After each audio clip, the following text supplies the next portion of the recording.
For thousands of years, before hospitals, before pharmacies, before science even had a name for what they were doing, our ancestors walked through fields just like this one.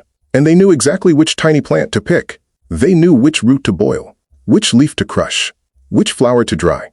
Not because they read it in a book, but because this knowledge was passed down, generation after generation, for millennia.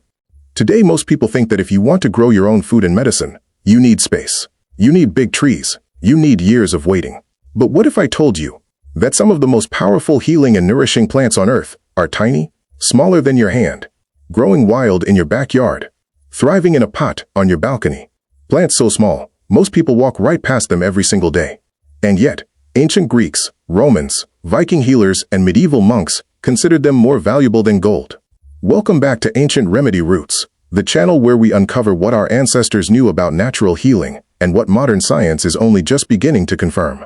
I'm so glad you're here today, because in this video, we're going to walk through 10 tiny plants that ancient civilizations across Europe and beyond used as both food and medicine.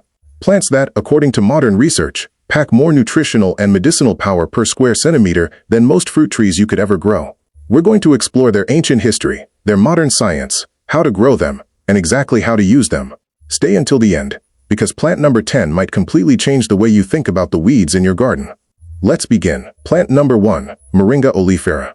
Known throughout the ancient world as the tree of life, the ancient Egyptians used moringa oil to protect their skin from the harsh desert sun. Ancient Indian Ayurvedic texts, dating back over 4,000 years, listed moringa as a treatment for over 300 diseases. Roman soldiers carried moringa leaf paste as an energy food on long military campaigns. So what does modern science say?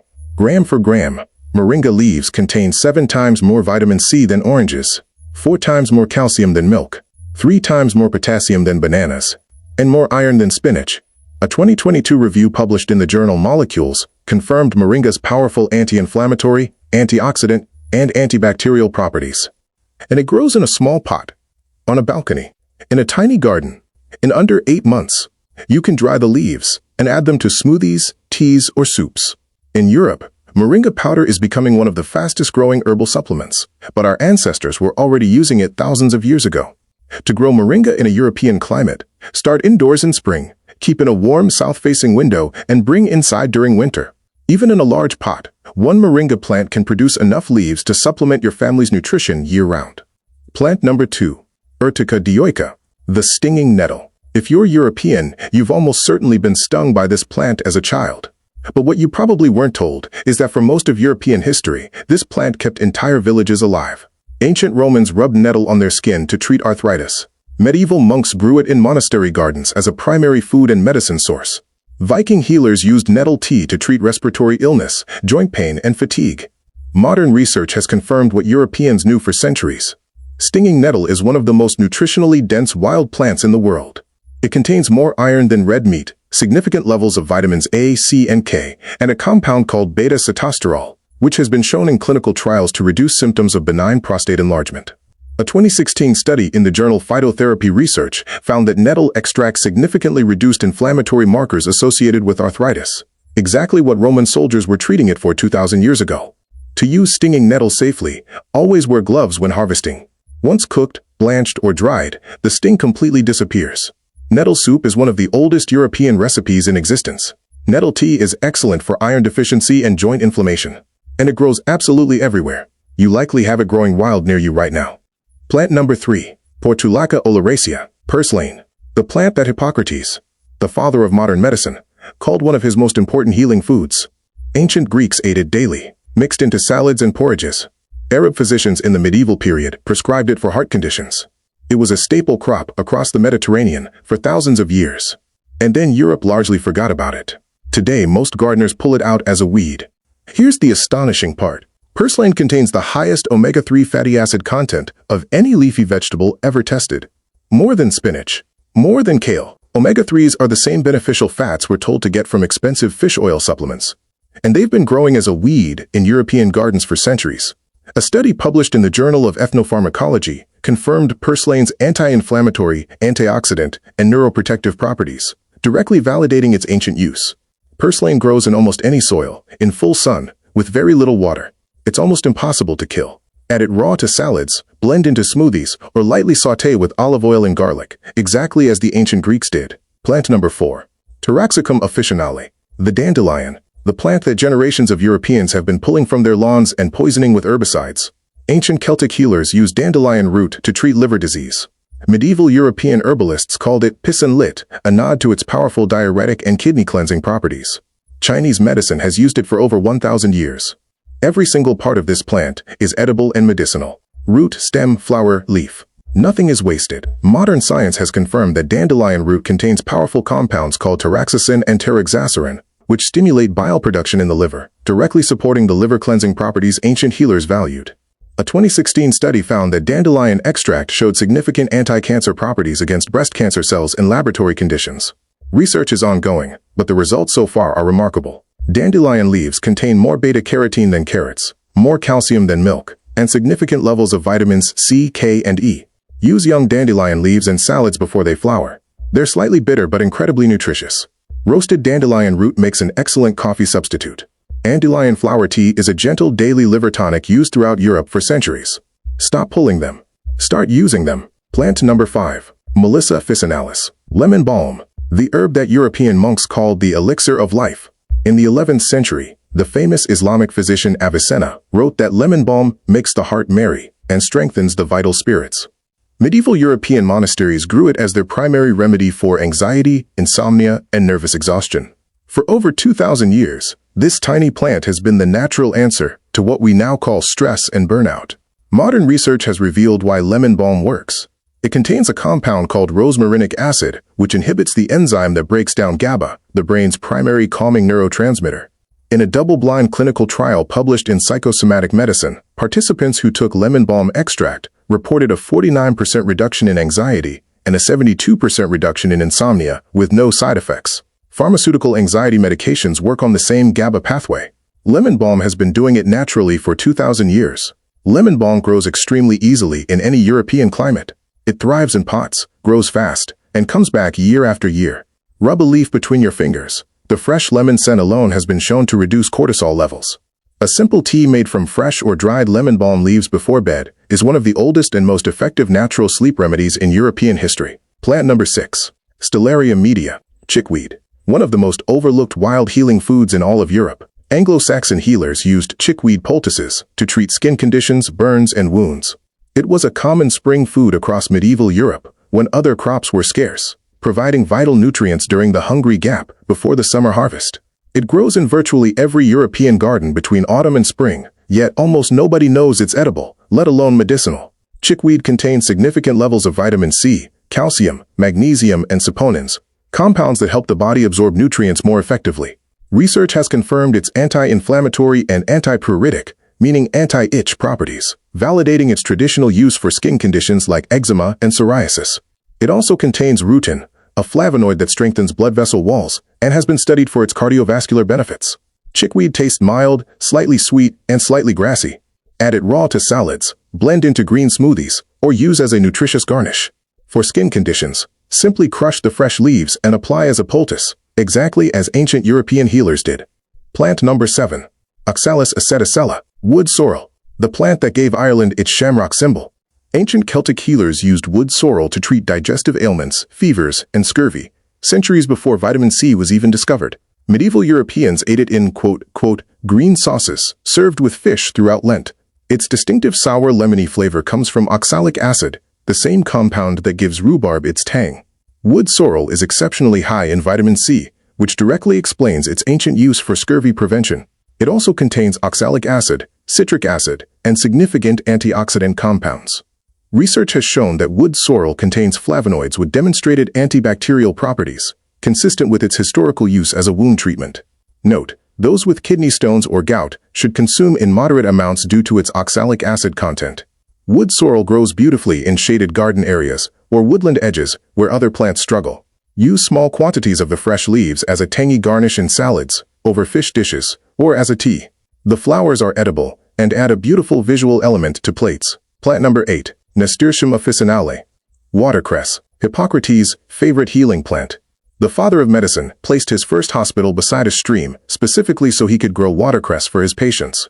Ancient Romans ate it before difficult speeches and debates, believing it sharpened the mind. Persian kings ordered it grown for their armies to maintain strength on campaigns. It has been eaten continuously in Europe for over 3,000 years, making it one of the oldest known vegetables consumed by humans. Modern nutritional science has confirmed watercress is one of the most nutrient-dense foods on Earth.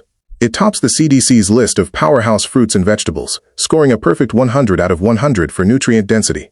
It contains a compound called phenethyl isothiocyanate, or PEITC, which has shown significant cancer-preventive properties in multiple clinical studies, including a landmark trial at the University of Southampton. It is also exceptionally high in vitamin K, vitamin C, iodine, and calcium. Watercress can be grown in a container of clean water on a windowsill or balcony. It needs no soil, just constantly refreshed, clean water and good light. Eat it raw in salads, blend into soups, or juice it. Its peppery flavor pairs beautifully with lemon, eggs, and fish, exactly as European cooks have known for centuries. Plant number 9, Symphytum officinale. Comfrey.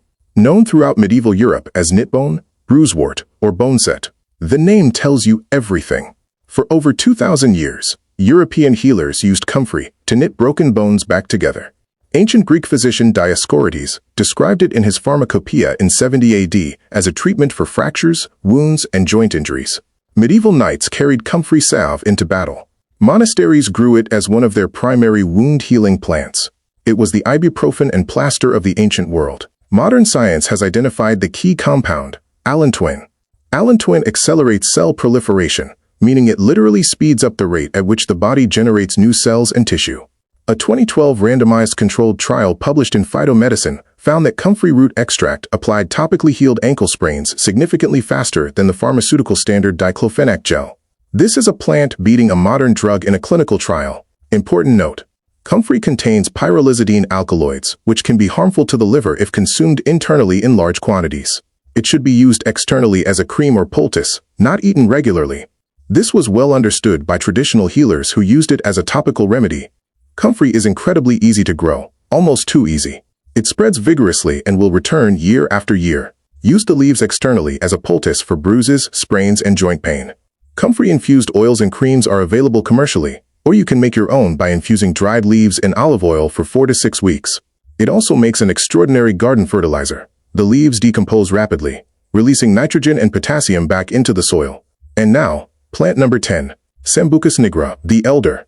Elderberry. In Norse mythology, the elder tree was sacred to Freya, goddess of fertility, health, and magic. It was considered so powerful that cutting down an elder tree, without first asking the spirit's permission, was believed to bring illness and misfortune to your family. Ancient Romans used elderberry syrup as their primary flu and respiratory treatment. Hippocrates called the elder tree his medicine chest. Throughout medieval Europe, not a single village existed without an elder tree growing outside the healer's door. This wasn't superstition. They knew something remarkable. In 2016, a randomized, double-blind, placebo-controlled trial, the gold standard of medical research, found that elderberry supplementation reduced the duration of colds and flu by an average of 4 days. The mechanism? Elderberries contain flavonoids called anthocyanins, which have been shown to directly bind to and neutralize the protein spikes that flu viruses use to penetrate human cells. They don't just support your immune system. They physically block viruses from entering. A 2019 meta-analysis published in Complementary Medicine Review confirmed elderberry substantially reduces upper respiratory symptoms, making it one of the most clinically validated natural remedies in the world. Ancient Europeans didn't know about viruses, but they knew elderberry worked, and now science has shown them exactly why. The elder plant is truly generous. In spring, the white flowers make elderflower cordial, one of Britain and Central Europe's most beloved traditional drinks. In autumn, the deep purple berries make elderberry syrup, the most powerful natural immune supplement you can make at home. Important: raw elderberries and elder leaves contain cyanogenic glycosides and should always be cooked before consumption. Traditional healers always cooked or fermented them first. Elder grows as a large shrub or small tree, but it can be managed with pruning. It thrives in almost every European climate and produces abundantly within 2 to 3 years of planting. So let's bring it all together. 10 tiny plants, 10 ancient civilizations, thousands of years of accumulated healing knowledge. Moringa, the tree of life that outperforms multivitamins. Stinging nettle, the Viking superfood growing wild outside your door. Purslane, the ancient Greek omega-3 powerhouse most people pull as a weed. Dandelion, the Celtic liver tonic that belongs in your kitchen, not your bin. Lemon balm, the monastery anxiety remedy that outperformed modern drugs in clinical trials. Chickweed, the Anglo-Saxon spring food that heals skin naturally. Wood sorrel, the Celtic shamrock that prevented scurvy centuries before vitamin C was discovered. Watercress, Hippocrates' favorite, scoring a perfect 100 for nutrient density. Comfrey, the medieval knit bone that beat pharmaceutical gel in a clinical trial. And elderberry, the plant that literally stops viruses from entering your cells. Our ancestors didn't have pharmacies. They didn't have Google. They didn't have clinical trials. But they had something we are only now beginning to truly appreciate. Thousands of years of careful observation, passed down through generations of healers, farmers, monks, and grandmothers. And the incredible thing is, these plants haven't changed. The same elder tree that a Roman physician used 2,000 years ago grows in parks and hedgerows across Europe today.